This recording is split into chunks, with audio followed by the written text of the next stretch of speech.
안녕하십니까?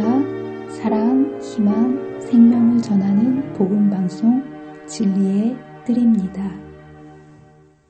자, 이제 오늘은 78장 갈바리장입니다. 여러분 마음의 준비를 하고 오셨습니까? 성경에서 가장 중요한 부분은요, 사복음서예요. 왜냐하면 사복음서에 누구 이야기가 있기 때문에 그렇습니까? 예수님 이야기. 성경은 다 예수님에 대한 이야기인데요. 특별히 사복음서는 예수님이 이 땅에 태어나셔서 십자가에 돌아가실 때까지의 모든 이야기들을 기록해 놓고 있습니다. 그리고 이 사복음서의 내용 중에서 또 가장 중요한 부분이 있다면 마지막 돌아가시는 고난이 시작되는 순환 주간의 7일 동안에 일어났던 그 예수님의 행적 하나하나, 말씀 하나하나, 교훈 하나하나가 우리에게 마지막 가시는 남기신 어마어마한 큰 교훈을 주고 있습니다. 그리고 특별히 이 순환 주간 중에서 제일 중요한 부분이 처음일까요? 중간일까요? 십자가 끝일까요? 예, 십자가예요. 그래서 오늘 말씀은요, 이 예수님께서 십자가에 달리셨을 때 가상 7원 7마디의 말씀을 남기셨습니다. 그래서 마지막으로 이 땅에 계시면서 십자가에 달리셔서 남기신 그 7마디의 말씀이 그야말로 정말 유언과도 같이 우리의 삶 속에 꼭 필요한 교훈들을 포함하고 있는 그 말씀이고요. 사실 이 십자가의 기별은 너무나 깊고 오묘해서 제가 이 성경 말씀을 가르친 적이 14년째거든요. 근데 제가 이 십자가의 부분에 대해서는 제가 정식으로 이것을 가르친 지는 10년이 넘도록 이 장은 건너뛰고 가르치지를 못했던 장이에요. 왜냐하면 제가 이것을 제대로 알지 못하니까 이것을 가르칠 수가 없더라고요. 그래서 제가 처음 10년이 넘도록은 이 갈바리 십자가 이 장을 그냥 돌아가셨다는 그런 어느 정도의 그런 언지 정도만 했지 이것을 자세하게 가르쳐 본 적이 없습니다. 나중에서야 제가 이것을 자세히 공부하면서 이 속에 담긴 뜻을 저는 지금도 이제 알아가고 있는 중인데요. 이제 이 십자가, 여러분이 십자가가 얼마나 중요한 사건인지, 십자가의 의미를 아는 사람이 있을까요, 없을까요? 예수님의 어머니조차도, 예수님의 제자들조차도 십자가의 의미를 알지 못했기 때문에 십자가 앞에서 그렇게 낙담하고 절망할 수밖에 없었던 그런 사건이었고요. 모든 사람들이 이 십자가를 수치와 모욕의 상징으로 알고 있었던 십자가. 그런데 여러분이 십자가를 제대로 알게 되면 사람의 인생을 바꾸는 것이 십자가라는 거예요.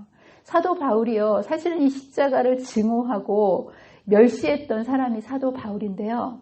사도 바울이 이 십자가의 의미를 알고 나서는 이제까지 그가 귀하다고 생각했던 모든 것을 배설물로 여기고 십자가 외에는 자랑하지 않기로 결심했던 그의 인생을 십자가 사건으로 인해서 전혀 다른 삶으로 만들어줬던 이 사건이 이 십자가의 사건이라는 거. 그래서 오늘부터 이 갈바리장이 시작되는데요. 이 갈바리장은 여러분도 읽어 오신 분은 아시겠지만 분량이 굉장히 많아요. 그래서 1시간에 끝날 분량이 아니고요. 이제 2시간이나 3시간에 걸쳐서 이것을 나누고자 합니다.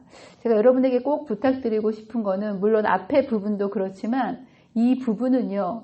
여러분들이 스스로 이 말씀을 읽고 명상하시고 주님께서 주시는 빛들을 깨닫기를 갈망하시는 기도하는 마음으로 이 자리에 오시기를 간절히 바랍니다. 이 십자가의 빛은요. 각자 사람의 마음의 분량만큼 깨달아지는 것이 십자가의 빛이에요. 제가 여러분에게 간절히 원하기는 여러분들이 십자가의 빛에 여러분의 마음을 활짝 여시고 이 십자가에서 나오는 하나님의 원자 폭탄보다도 더 강력한 사랑 아니겠습니까? 이 십자가에서 보여주는 이 사랑을 저와 여러분들이 깊이 깨닫는 그런 기회가 되시기를 간절히 바랍니다. 자, 이제 예수님께서 드디어 지난번에 빌라도의 법정에서 모든 것을 다 하시고 선고를 받으시고 십자가를 메고 나오시는 모습을 보게 됩니다. 그래서 여기 보면 사실 예수님께서 이 짧은 시간 동안에 6번의 신문을 당하셨어요. 유대인들에게 3번, 그리고 이방인들에게 3번에 걸쳐서 신문을 당하시고, 그리고 채찍에 맞으시고 고문을 당하시는 그런 것들. 사실 예수님께서는 이 연약함과 고통당한 참상으로 보아 구주의 십자가는 너무나도 무거운 짐이었다. 이 십자가의 무게가 한 얼마 정도 될 것 같으십니까? 성인 남자를 매달아야 됐기 때문에 적어도 십자가 무게만도 50kg에서 70kg 정도의 굉장히 무거운 십자가예요. 근데 예수님이 밤새도록 잠을 못 주무시고 물도 못 마시시고 수면과 음식을 박탈당한 상태와 또 여러 가지 고문을 통해서 몸이 다 상한 상태 속에서 이것을 지고 가신다는 것은 예수님께 너무나 큰 짐이었다는 거예요. 그러면서 그러나 그리스도께서는 그 모든 일에 실패하지 않으셨다. 그분께서는 하나님께 영광을 돌리는 말씀밖에는 아무 말씀도 하지 않으셨다. 라면서 이 십자가를 지셨을 때 그게 너무 무거웠기 때문에 인간의 체력으로는 더 이상 견딜 수 없었다. 그래서 예수님이 십자가를 지셨을 때 졸도하시는 모습을 보게 됩니다. 이 십자가는요, 인류가 고안해낸 사형법 중에서 가장 잔인하고 참혹한 사형법이 바로 이 십자가형입니다. 이거는 로마인들이 개발해낸 사형법인데요. 이거는 사람을 죽이는 데 목적이 있는 것이 아니고요. 사람들을 고통스럽게 하도록 서서히 죽도록 만들기 위해서. 그래서 이거 어떤 목적으로 만들어졌냐면 로마가 식민지 지배를 다 하지 않았습니까? 식민지 지배를 하게 되면 반란이 일어나지 않습니까? 그래서 이 반란하는 사람들에게 본때를 보여줘서 반역을 일으키지 못하도록 공포심을 유발하기 위해서 만들어 놓은 것이 십자가형이라는 거예요. 그래서 이 십자가형은요, 너무너무 보는 사람 자체가 그냥 죽는 게 아니고요. 보는 사람으로 하여금 공포심에 눌려가지고 로마에게 항거하지 못하도록 아주 잔인하게 만들어 놓은 사형법이고요. 십자가에 달려서는 굉장히 고통스러워하지만 금방 죽는 것이 아니고 조금씩 사람을 피를 말려서 죽이는 사형법인 것을 보게 됩니다. 이 십자가의 형은요, 십자가에 매다는 데서부터 시작하는 것이 아니고요. 재판을 받고 십자가를 지고 가는 것에서부터 형벌이 시작됩니다. 그 무거운 것을 죄인이 스스로 지게 가고 하는 것에서부터 시작되고요.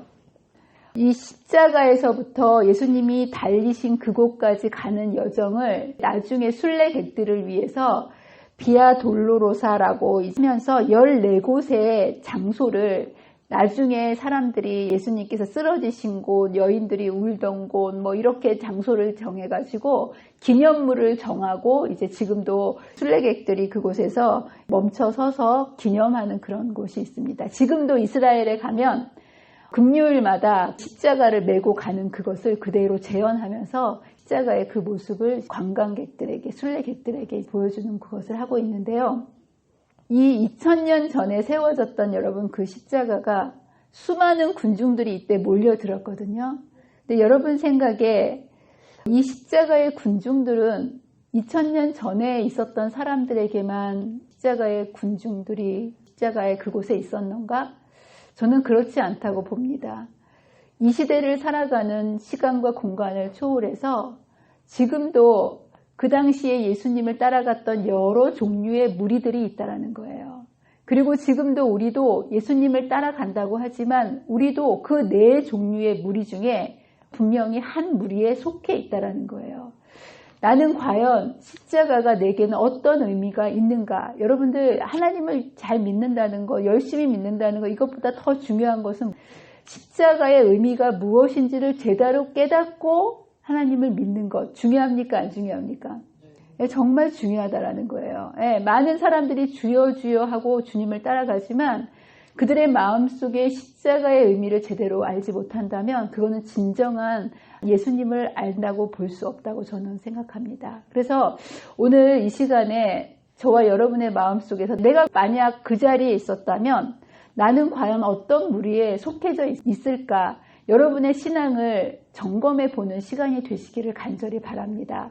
여러분의 마음속에 과연 십자가는 내게는 어떤 의미가 있는가? 이것을 여러분의 마음속에 이 저녁 질문하시고 내 마음속에 이러한 주님의 그 십자가를 바로 세우게 되시는 귀한 시간이 되시기를 간절히 바랍니다. 첫 번째, 여러분 거기에 이 당시가 6월절이었기 때문에 정말 수많은 그쵸? 예, 디아스포라들이 예루살렘에 몰려들었습니다. 그리고 이 십자가형이 있다라는 소식을 듣고 수많은 사람들이 구경하기 위해서 몰려왔겠습니까? 안 몰려왔겠습니까? 예, 특별히 그날 돌아가시는 분이 누구였기 때문에? 예수님이었기 때문에 아마도 군중들은 그 어느 때보다도 이 모습을 보기 위해서 어마어마한 사람들이 몰려 들어왔을 것입니다. 그런데 그 중에 대부분의 사람들은 어떤 사람들이냐면요. 구주를 따라가는 사람들은 그분의 허약하고 비틀거리는 발걸음을 보았다라고 얘기하면서 예수님께 조소하고 욕설을 퍼붓는 그러한 사람들, 십자가의 의미를 아는 사람들일까요? 모르는 사람들일까요? 전혀 십자가의 의미를 알지 못하고 예수님을 그 십자가를 조롱하는 사람들의 모습을 보게 됩니다. 이 사람들은 십자가에 대해서 그저 일반 사람들, 죄인들이 죄수들을 달아매는 나무 십자가 그 이상도 이하도 아닌 그 십자가로밖에 인식을 하지 못하는 모습을 보게 됩니다. 그리고 그런 사람들의 마음의 배후에는 군중 심리가 있었다라는 거예요. 이들이 왜 조롱했을까요? 많은 사람들이 조롱했기 때문에 그들도 조롱했다라는 거예요. 여러분 놀라지 마세요.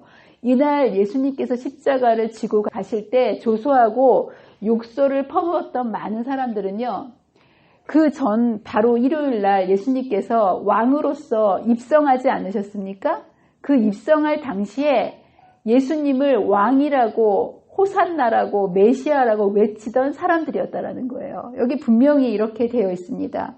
구주를 따라 갈바리로 가던 군중들 가운데 많은 사람들이 전에 예수께서 나귀를 타시고 승리의 계가를 부르며 예루살렘으로 입성할 때에 기뻐 호산나를 외치며 종려나무 가지를 흔들면서 그분을 따라갔던 자들이었다라고 얘기합니다. 그때에는 그렇게 하는 것이 인기가 있는 것이었기 때문에 그분을 찬양했던 많은 사람들이 이제는 저를 십자가에 못 박게 하소서라고 큰 소리로 부르짖었다. 그저 사람들에 의해서 휩쓸리는 모습을 보게 됩니다. 우리의 신앙도 사람들에게 휩쓸리고 있다면 저와 여러분도 다르지 않다고 생각합니다. 저도 오랫동안 이런 신앙을 해왔습니다.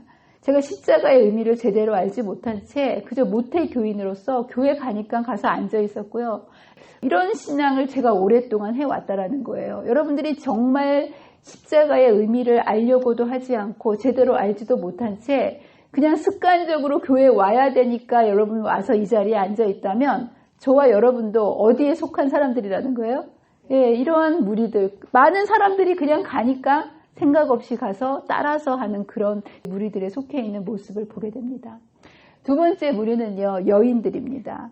한편에서는 그렇게 예수님을 조롱했지만 여인들은 여기 누가복음 23장 27절에 보면 또 백성과 및 그를 위하여 가슴을 치며 슬피 우는 여자의 큰 무리가 따라오는지라.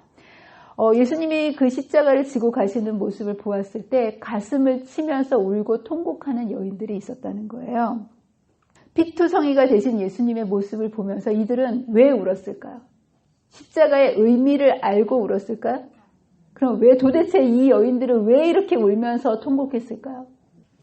이들은 저희 예수님을 위하여 녹는 듯 하였고 심장은 터질 것만 같았다. 예수께서 십자가에 눌려 쓰러지자 그들은 심히 통곡하였다고 얘기합니다. 근데 이 통곡의 의미가 그들은 그분을 믿는 신자들은 아니었다라는 거예요. 그들이 그 십자가를 믿고 그 십자가의 의미를 알아서 운 것이 아니고요. 그분이 하나님께로부터 보내심을 받은 자이기 때문에 그분을 슬퍼하는 것이 아니요 단지 인간적인 동정심에서 우러나오는 감정으로 슬퍼한다는 것을 그분은 아셨다라고 말씀하십니다. 여러분들 많은 사람들이 영상으로 십자가에 예수님이 못 박히시고 고난받는 모습을 보면 눈물을 흘립니다. 근데 여러분들 과연 그 눈물의 의미가 무엇일까? 여러분 생각해 보셔야 된다는 거예요. 예수님께서는 이러한 이 십자가가 나를 구원하는 십자가, 나의 죄 때문에 돌아가시는 십자가의 이 의미로 깨닫지 않고 그저 육체적인 고통의 의미와 동정심을 일으킨다면 이것은 구원과는 아무 상관없는 통곡이라는 거예요. 근데 많은 사람들이 어떤 눈물을 흘린다는 거예요? 이런 눈물을 흘리면서 십자가를 바라보는 모습을 보게 됩니다. 오히려 이런 사람들을 향해서 예수님은 그들을 도리어 위로하시는 모습을 보게 됩니다.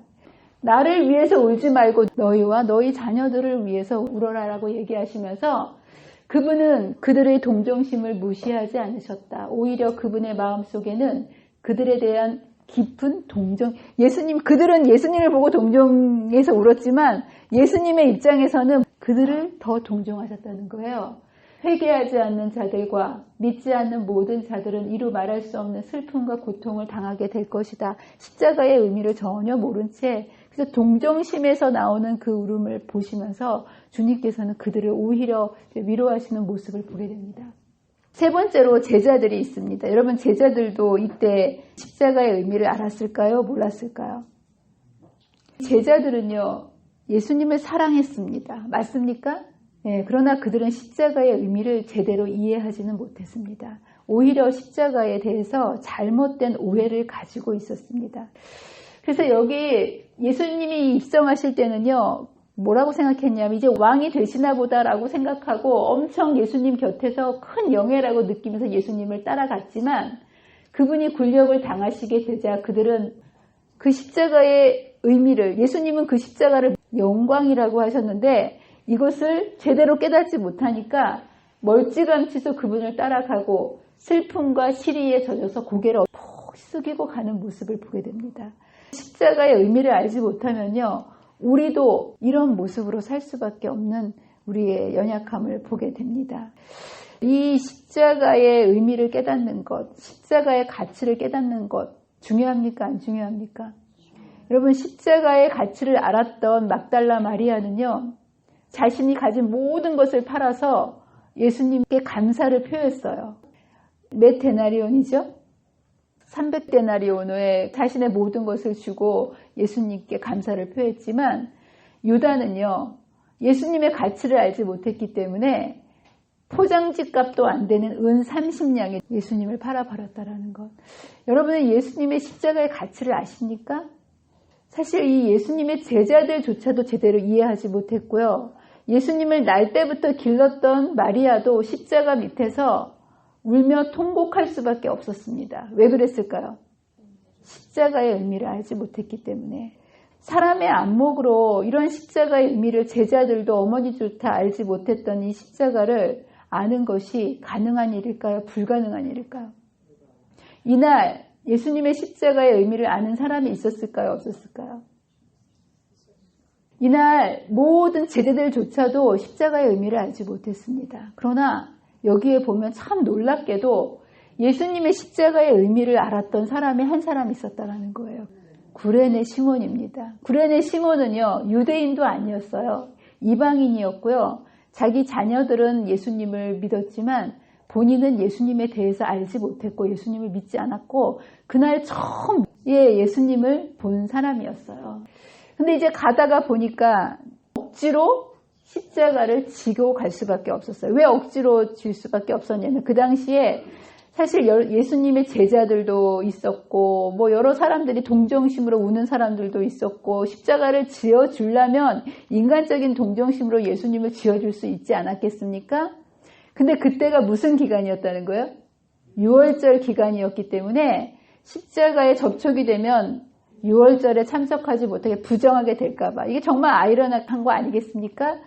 부정하지 않으려고 6월절에 참된 양이신 예수님을 거절하는 이 유대인들의 모습을 보게 됩니다. 그래서 아무도 십자가를 지려 하지 않았기 때문에 예수님이 쓰러져서 기절하기 때문에 십자가에 달려 돌아가실 장소까지 도무지 예수님이 십자가를 가져갈 체력이 안 되는 것을 보고 옆에 있던 로마 병정이 구레네 시몬을 그 동정심 있는 얼굴을 딱 보고는 구레네 시몬에게 이 십자가를 쥐게 하는 모습을 보게 됩니다.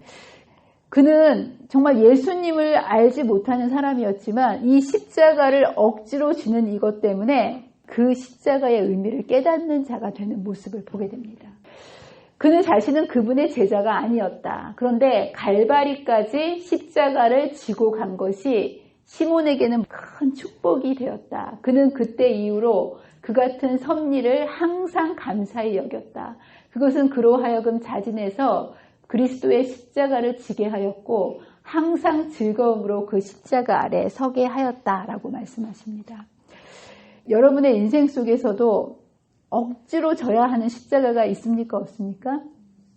제가 보기에는 다 하나 이상씩은 다 십자가가 있으신 것 같아요. 제가 살면서 십자가가 하나도 없다는 사람은 제가 아직까지 못 만나봤어요. 누구든지 사람에게는 각자 져야 될 십자가가 있습니다. 제가 개인적으로는 친정 어머님을 보면 저희 엄마는 십자가가 제 동생이었어요. 3살 때 열이 갑자기 올라가지고 제 동생이 내성마비가 돼가지고 평생을 정신지체 장애로 사는데요. 저희 엄마가 평생 아프셨어요. 나는 잘 몰랐는데 왜 아프실까 생각해 보니까 지금 나중에서야 제가 드는 생각인데 그 아이를 나면서부터 그런 게 아니라 키우면서 그렇게 된 거기 때문에 평생을 근심과 슬픔 그리고 아이를 볼 때마다 그 죄책감 때문에 많이 슬퍼하시는 모습을 제가 보면서 자랐습니다. 근데 언젠가 저희 엄마가 그러시더라고요. 나는 이 애가 왜 이렇게 힘들게 됐는지 하나님께서 왜 이걸 허락해 하셨는지 난 이해는 잘 못하겠지만 이 아이 때문에 내가 겸손하게 되고 하나님을 의지하게 되고 하나님을 더 바라보게 되더라. 하늘나라 가면 그 이유를 알겠지만 아마도 하나님께서 하늘에 데려가시기 위해서 이런 것들을 우리 가정에게 허락하셨나 보다라고 이제 그런 하시는 말씀을 들었어요. 저도 저 개인적으로 십자가가 있어요. 저는 십자가 뭘까요? 저는 건강적으로도 뭐 이렇게 딱 보면 저게 이게 내가 십자가다 하고 저를 괴롭히는 거는 없어요. 근데 저한테는 제가 가만히 생각해 보니까 뭐가 십자가냐 하면 사모하는 게 십자가예요. 저는 몇 살 때 사모가 됐냐면요. 25살 때 사모가 됐어요. 지금 생각해 보니까 제 딸 나이가 25살인데 제가 25살 때 사모가 된 거예요. 근데 저는 한 번도 사모가 되고 싶다는 생각을 평생 해본 적이 없는데 그냥 부모님께 순종하다 보니까 결혼을 했는데 그 다음날 사모가 된 거예요. 근데 이 사모라는 짐이 저를 얼마나 누르는지 제가 목회를 5년 하고 나니까 몸과 마음이 다 망가져 버리더라고요. 근데 이제 제가 이것을 이렇게 보면서 저도 이 사모라는 십자가가요 끝났을까요? 안 끝났을까요? 저는 지금도 제 개인적인 일로는요 울 일이 없어요. 근데 제가 아침마다 매일 무릎을 꿇고 눈물을 흘립니다. 왜 우냐 하면 바로 이 사모라는 이 직분을 통해서 하나님의 교회와 하나님의 백성과 하나님의 나라를 위해서 제가 울며 계속 살아갑니다. 근데 제가 처음에는 참 이 슬픔에서 오는 그런 눈물이었어요. 근데 요즘에 제가 울기는 우는데 그 눈물의 의미는 제 인생을 한탄하는 그런 눈물이 아니라 저 같은 사람이 하나님의 나라를 위해서 백성을 위해서 기도하고 울며 탄식할 수 있도록 이제 이 자리에 있게 해주신 그 하나님께 감사의 눈물을 흘립니다. 제가 아마 하늘나라에 간다면 바로 이 사모 내가 그렇게 억지러진 십자가 정말 억지러진 십자가지만 제가 이것 때문에 하나님을 더 의지하고 바라보고 붙들 수 있도록 만들어준 이 십자가 때문에 제가 아마 하늘에 간다면 이것 때문에 가지 않을까라고 생각을 합니다. 그래서 여러분 우리 각자에게 다 십자가가 있어요. 다 다르지만 이 십자가가 있는데요. 죄인을 위해서 예수님께서 십자가를 지지 않으셨습니까? 그렇다면 여러분과 저는 예수님을 위해서 십자가를 짓는 죄인이 되어야 되지 않겠습니까? 주님께서 분명히 말씀하셨어요. 뭐라고 얘기하셨냐면 마태복음 16장 24절에 누구든지 나를 따라오려거든 자기를 부인하고 자기 십자가를 지고 나를 따를 것이니라. 그러니까 저와 여러분도 주님을 따라간다는 의미는 여러분 각자의 십자가를 지고 따라가야 된다는 거예요. 근데 예수님께서 우리에게 각자에게 십자가를 다 허락하시는데요. 이 십자가를 허락하시는 목적은 우리를 힘들게 하고 부담스럽게 하고 이런 인생의 짐으로 십자가를 주신 것이 아니고요. 이 십자가를 지어야 될 때마다 내 힘으로는 아무것도 할 수 없는 속절없음과 연약함을 깨닫고 나를 부인하고 하나님을 의지하도록 만들어줘. 여러분의 인생에 이 십자가가 없으면 나를 부인할까요? 안 부인할까요? 내 잘난 맛에 사는 거예요. 근데 이 십자가 때문에 내 힘으로는 아무것도 할 수 없구나를 절실하게 느끼게 하는 것이 바로 이 십자가고요. 그렇기 때문에 이 십자가 때문에 예수님을 바라보고 따라가게 하는 십자가라는 거예요. 그래서 여러분, 십자가는요, 내 십자가를 바라보라 그랬습니까? 내 십자가를 지라 그랬습니까? 내 십자가를 지라. 여러분, 십자가는요, 내 십자가를 보면 볼수록 낙담되고 슬퍼하고 주저앉을 수밖에 없습니다. 십자가는 절대로 그걸 보고 신세 한탄하라고 주신 것이 아니고요. 십자가는요, 우리가 지고 무슨 십자가만을 바라봐야 됩니까?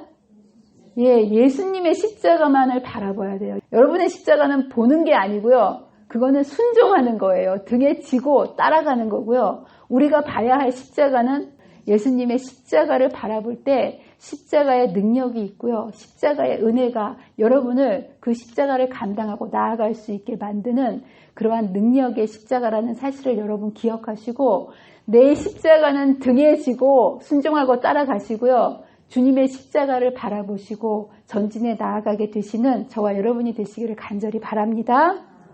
이제 예수님께서는 십자가에 못 박히십니다. 그래서 십자가에 못 박히셨을 때 첫 번째로 주님께서 하신 말씀이 바로 이거예요.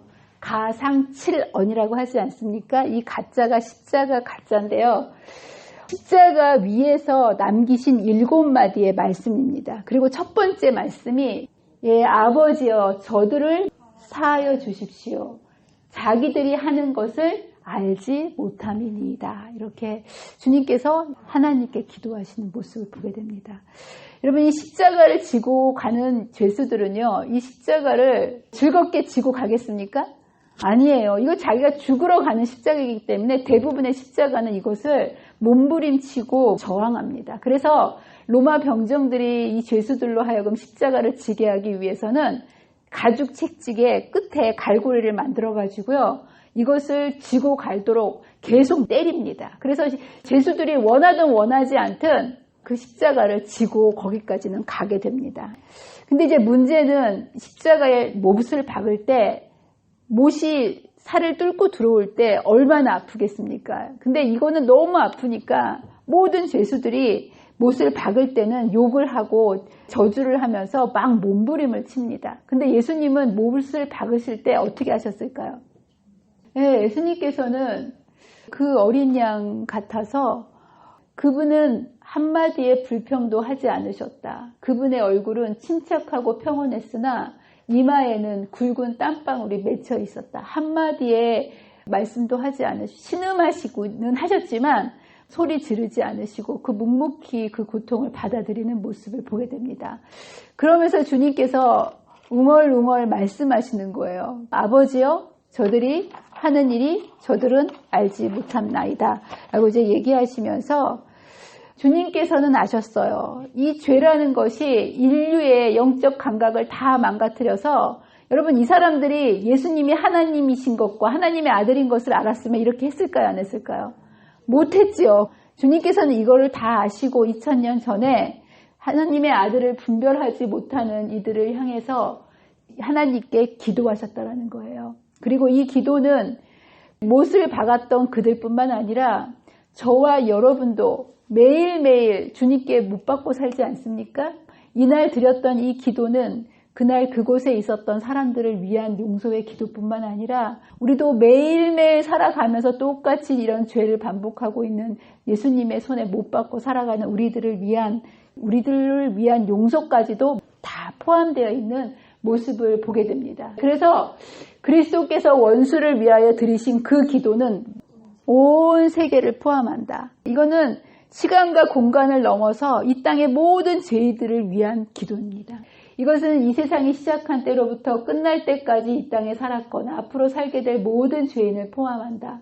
모든 사람에게 하나님의 아들을 십자가에 못 박은 죄가 놓여 있다. 용서는 모든 사람에게 값없이 제공되었다. 그래서 여러분 잊지 마세요. 십자가에서 이미 여러분의 죄를 주님께서 용서해 주셨다는 거. 이제 드디어 십자가를 세우고 패를 붙이는 모습을 보게 됩니다. 그래서 십자가에 뭐라고 씁니까?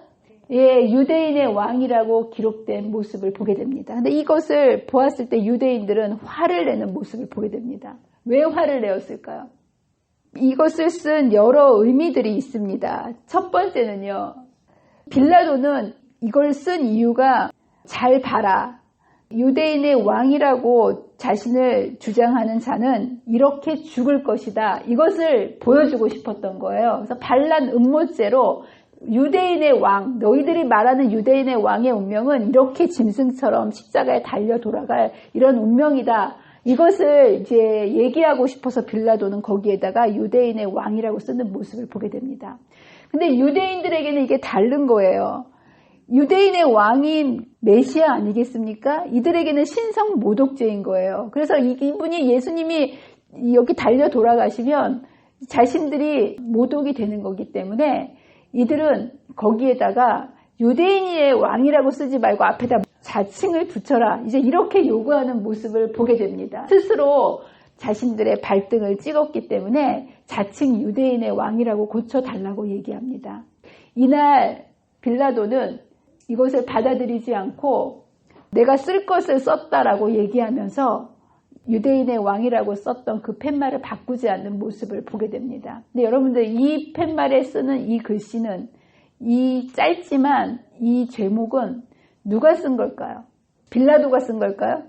빌라도가 쓴 게 맞지요. 근데 여기에 보면 예수님의 머리 위에 패를 붙이도록 한 것은 빌라도나 유대인들보다 더 높은 권세에 의해서 지시된 것이었다. 그것은 하나님의 섭리 가운데서 생각을 일깨우고 성경 말씀을 연구하도록 각성시킬 것이다 라고 얘기하면서 그것은 하나님께서 인도하신 손에 의해서 기록된 산 진리였다. 짧은 제목을 쓴 이것 속에 하나님께서 알려주시고 싶으셨던 목적이 있었다는 거예요. 그렇다면 과연 왜 이런 것을 쓰도록 하나님께서 섭리를 하셨을까? 한 단어와 단어에 엄청난 의미가 있는 모습을 보게 됩니다. 나사렛 예수 유대인의 왕이라고 하면서 예수님의 이름과 유대인의 왕이라는 직함이 있지 않습니까? 예수 유대인의 왕만 써도 되는데 왜 앞에다가 나사렛을 붙였을까요? 나사렛을 왜 붙인 이유가 뭘까요?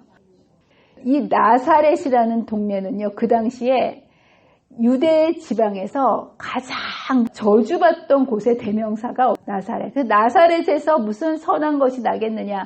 나사렛에서는 절대로 왕이 날 수 없는 아주 비천한 곳. 우리나라도 그런 곳이 있지 않습니까? 그 당시에 이런 것이라는 거예요. 그래서 나사렛과 예수 유대인의 왕이라는 단어의 조합은요. 너무나 어울리지 않는 조합이라는 거예요. 여러분 단어가 두 개가 조합될 때 어울리는 단어가 있고 어울리지 않는 단어가 있지 않습니까? 여러분 뜨거운 얼음 그럼 이게 어울립니까 안 어울립니까? 뜨거운 얼음이 말이 돼요 안 돼요? 안 되죠. 이건 말이 안 되는 거예요. 제가 부천에 있을 때 제가 다니던 미용실이 있는데 이름이 뭐냐면요. 머리 못하는 집이에요. 머리 못하는 집. 여러분 이게 미용실 이름으로는 적합합니까? 적합하지 않죠. 제가 근데 지금 여러 미용실을 이사 다닐 때마다 옮겨 다녔는데요. 이름을 기억하는 미용실은 하나도 없어요. 근데 이 미용실은 잊어먹을 수가 없는 거예요. 머리 못하는, 원래 미용실은 머리 잘해야 되는데 머리 못하는 집. 근데 이게 미용실 이름으로는 적합하지 않을 수는 있지만 사람들의 머릿속에 각인되기는 잊어버릴 수 없는 이름이라는 거예요. 마찬가지예요. 나사렛 예수 유대인의 왕이라는 거는요. 이어질 수 없는 조합이라는 거예요. 그래서 사람들이 이 이상한 이 이름 앞에서 도대체 이게 무엇인지 주목하게 되고 예수님의 십자가가 무슨 의미인지를 말씀 속에서 알고 싶은 충동이 일어나게 하는 모습을 보게 됩니다. 그분이 십자가에 달렸을 때처럼 예수님이 잘 알려진 때는 전혀 없었다. 예수님의 말씀을 들은 많은 사람들의 마음속에 진리의 빛이 비치고 있었다라고 하는 모습을 보게 됩니다. 두 번째로는 나사렛은요, 죄의 상징이 아니겠습니까? 여러분이 온 우주에서 지구라는 데도 타락하고 가장 낮은 데 처했는데 지구상에서도 가장 낮은 곳이 나사렛 아니겠습니까? 하나님께서 나사렛과 예수와 유대인의 이 왕이라는 이름이 나란히 붙여졌다는 것은 하나임을 강조하는 모습을 보게 됩니다. 너와 나는 하나다라는 것을 나사렛, 예수님께서 하나가 되시기 위해서 가장 낮은 곳에 내려오시면서 내가 너를 형제로 부르고 부끄러워하지 않는다라는 이것을 주님께서 상징하시는 모습을 보게 됩니다. 그래서 여러분들 예수님을 개인의 구주로 영접하는 순간 주님과 우리는 하나가 되는 거라는 거. 여러분들 이게 부끄러워하지 않는다는 게 보통 의미가 아니에요. 저는 사실 부끄럽지만 제가 어렸을 때 제 동생을 부끄러워했어요. 장애인 동생을 두고 있는 게 저는 부끄러워서요. 친구들을 집에 데리고 오지 않았어요. 사람은요, 좀 뭔가 부끄러운 게 있으면 거기에 나랑 같이 이렇게 어울리고 싶지 않다라는 거예요. 그런데 우리 하나님께서는 비교할 수 없는 하나님이신데 하나님께서 나사렛이라는 그곳에 하나님의 아들의 이름을 같이 나란히 두심으로 우리를 하나라고 여기셨다라는 거예요. 여러분 너무나 감사하지 않습니까? 여러분들이 어려움을 당하고 또 비천함 속에서도 이렇게 주님이 우리를 형제로 부르시고 하나라고 여겨주신다는 이 정체성을 갖게 되면 어떤 고난이 와도 어떠한 슬픔 속에서도 아무리 낮은 데 처한다 할지라도 우리들의 삶은 흔들리지 않는 삶이 된다는 거 여러분 기억하시고 주님이 나사렛 예수 유대인의 왕이라는 사실을 잊지 말게 되시기를 간절히 바랍니다. 세 번째는 새 삶의 시작을 얘기합니다. 여러분의 머릿속에 나사렛이라는 이름이 더 이상 가장 비천한 장소로 기억되지 않지 않습니까?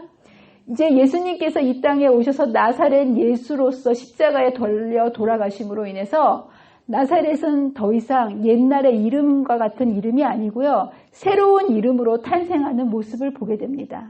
이제는 더 이상 나사렛이라는 이름이 수치스러운 대명사가 아니고요.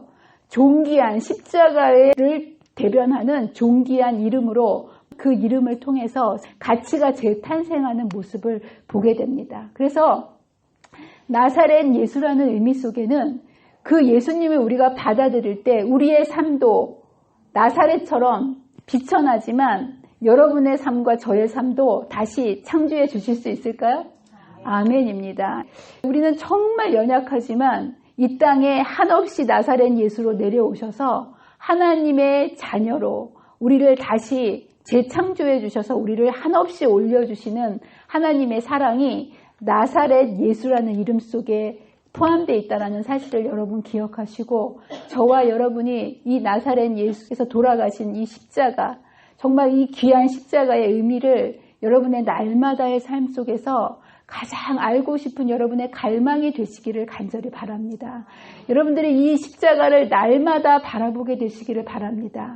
그리고 십자가 안에서 여러분의 정체성을 찾으시고 여러분들이 얼마나 귀중한 존재라는 사실을 믿고 그 믿음으로 이 세상을 살아가게 되시는 저와 여러분이 되시기를 간절히 바라면서 말씀을 마치도록 하겠습니다. 기도하겠습니다.